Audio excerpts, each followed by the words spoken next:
One of the Great Lakes never gives up its dead. The water at the bottom is so cold that bodies don't decompose. They stay down there forever, preserved in the darkness. More than 30,000 sailors are already down there. The Edmund Fitzgerald sank in 1975. Not a single body was ever recovered.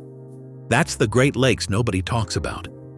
5 inland lakes that together contain 21% of all the fresh surface water on Earth, generate their own storms, hide 9,000-year-old hunting structures on their floors, and have already swallowed entire ships, entire towns, and entire histories.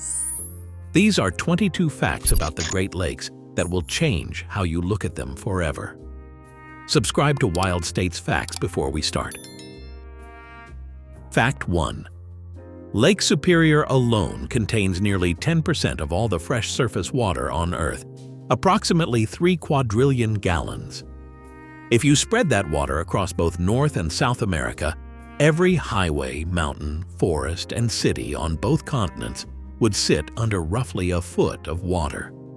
Superior is not a lake in the way most people think of lakes.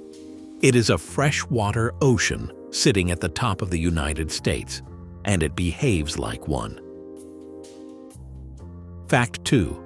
Lake Superior is so large that you could pour all 4 other Great Lakes into it and still have room left for 3 more Lake Eries.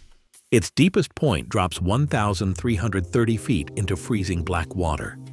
If you lowered the Empire State Building into that abyss, almost the entire building would disappear beneath the surface, with only the antenna tip still visible above the lake. Everything else would be gone. Fact 3. The Great Lakes together hold roughly 21% of all the fresh surface water on Earth and 84% of North America's surface freshwater. Their combined shoreline, every bay, inlet, and island coast, exceeds 10,000 miles, longer than the United States Atlantic and Pacific coastlines combined. 5 lakes, more coastline than both American ocean coasts put together. Fact 4.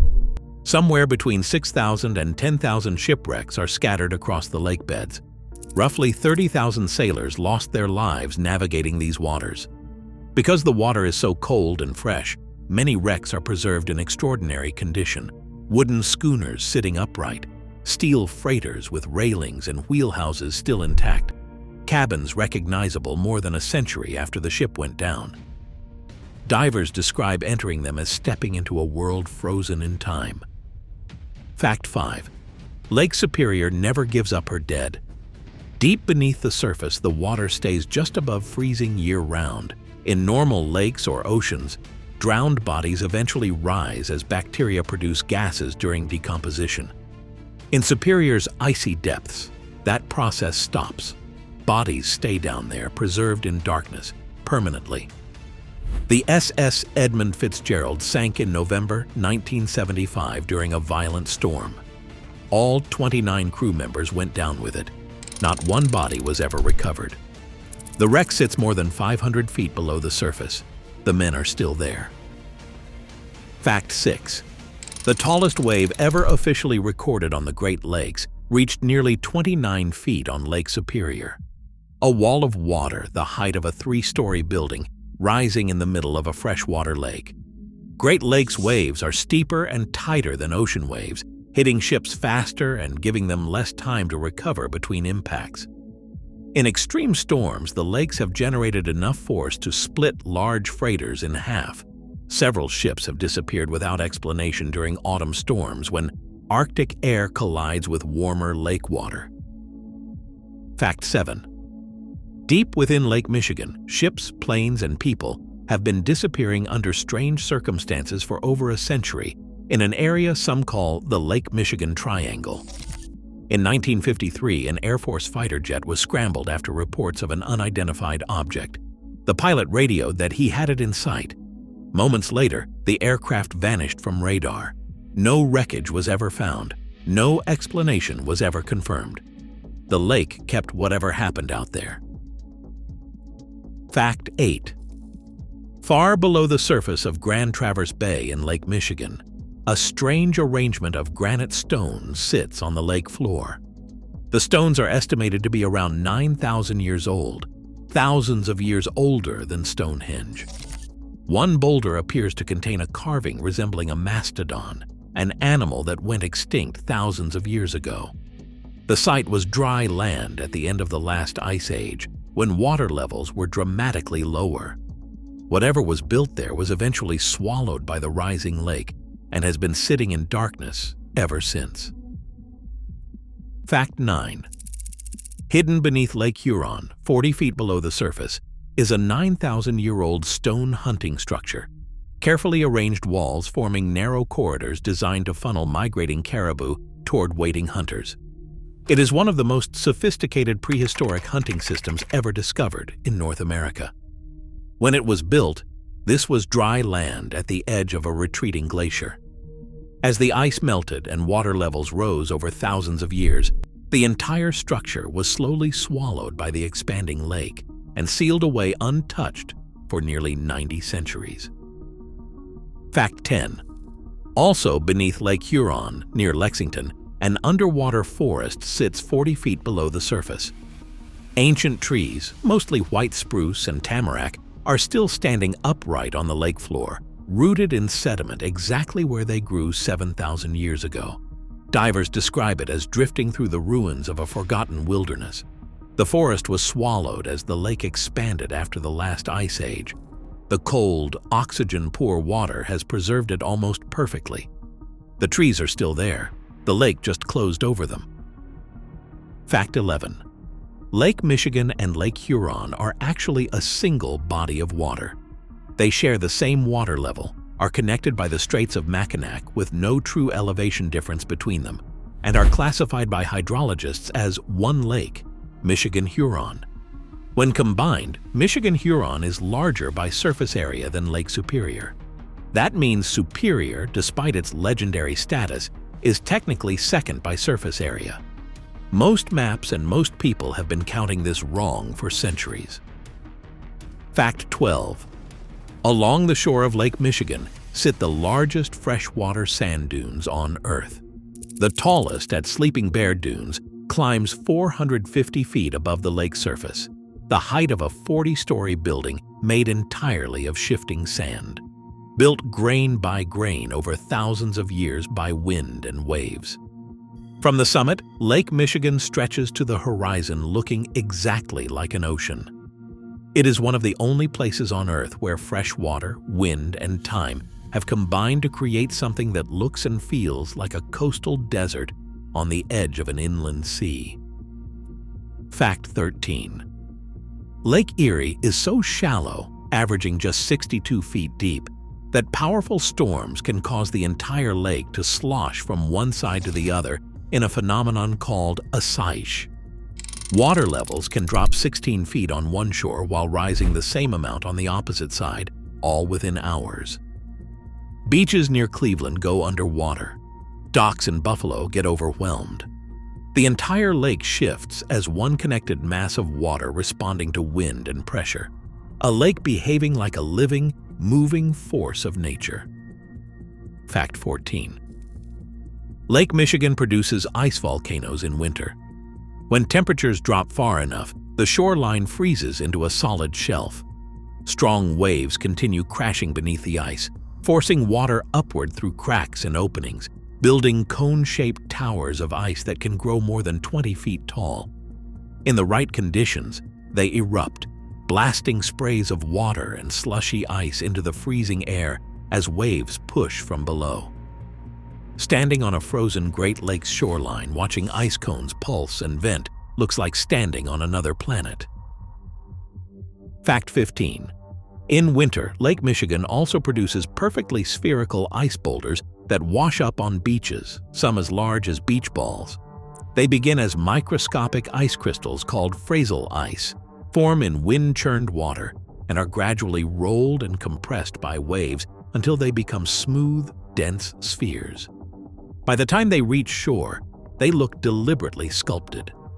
A beach, covered in thousands of these ice spheres in February, looks less like a natural shoreline and more like a geometry experiment run by the lake itself. Fact 16. The Cuyahoga River flowing into Lake Erie caught fire in 1969. Not metaphorically. The water itself ignited. Decades of industrial waste, oil, and chemicals had built up to the point where a single spark set the river alight. Images of a burning river in the middle of America shocked the country and became the direct catalyst for the creation of the Environmental Protection Agency and the passage of the Clean Water Act. One burning river forced an entire nation to rethink how it treated water. Fact 17. Lake effect snow generated by the Great Lakes can bury parts of Michigan's Upper Peninsula under more than 300 inches of snow in a single winter. When cold Arctic air moves across the relatively warmer lake water, it picks up moisture, intensifies, and dumps it downwind in relentless bursts. Two towns separated by less than an hour's drive can experience completely different winters, one buried under deep drifts, the other barely touched. The lakes don't just sit in the landscape, they build the weather around themselves. Fact 18. The entire Great Lakes system drains through a single outlet, the St. Lawrence River, which carries all 5 lakes' water to the Atlantic Ocean. The chain flows from Superior into Michigan and Huron, then into Erie, over Niagara Falls into Ontario, and finally into the St. Lawrence. Lake Ontario sits 325 feet lower in elevation than Lake Erie. That entire drop is concentrated mostly at Niagara Falls, a 32-story step in the landscape where 2 Great Lakes meet and water falls between them. Fact 19. The water in Lake Superior takes approximately 200 years to fully cycle through the system. Much of the water pressing against its shorelines today first entered the lake around the time of the American Civil War. The Great Lakes are not a flowing system in the way most people imagine. They are a slow, ancient reservoir, storing and circulating water on time scales that make human history look brief. Fact 20. The bedrock beneath the Great Lakes is more than 1 billion years old, some of the most ancient exposed geology in North America. The lakes themselves formed only about 10,000 years ago, carved by retreating glaciers in a geological instant. The lakes are infants sitting inside some of the oldest rock on the planet, and 99% of the water inside them is ancient glacial meltwater delivered in a single massive influx at the end of the last ice age. The Great Lakes are not being refilled by rain. They are running on a finite inheritance from a vanished world. Fact 21. The ground beneath Lake Superior is still slowly rebounding from the weight of glaciers that pressed down on it 10,000 years ago. The rebound is uneven. Different parts of the shoreline are rising at different rates, which means the entire lake basin is subtly tilting. Superior is still responding to the ice age. The process will continue for thousands of years. A lake the size of a small ocean is still quietly adjusting to a weight that was removed before human civilization existed. Fact 22, and the one that puts everything together. The Great Lakes contain 21% of Earth's surface fresh water. 40 million people depend on them for drinking water. They hide 9,000-year-old hunting grounds and prehistoric forests on their floors. They have swallowed more than 30,000 sailors and kept most of them. They generate their own weather, their own storms, and their own ice formations. They are running on ancient glacial water that cannot be significantly replaced. And the water level has been dropping. The Great Lakes are not a backdrop. They are one of the most consequential geographic features on the planet, and most people who live beside them have never fully understood what they are actually looking at. That is 22 facts that prove the Great Lakes are something far stranger, far older, and far more powerful than 5 blue shapes on a map. If one of these changed how you see them, tell me in the comments. We read every single one. And if wild, real geography is your thing, subscribe to Wild States Facts, where I am covering every state, one wild fact at a time. See you in the next one.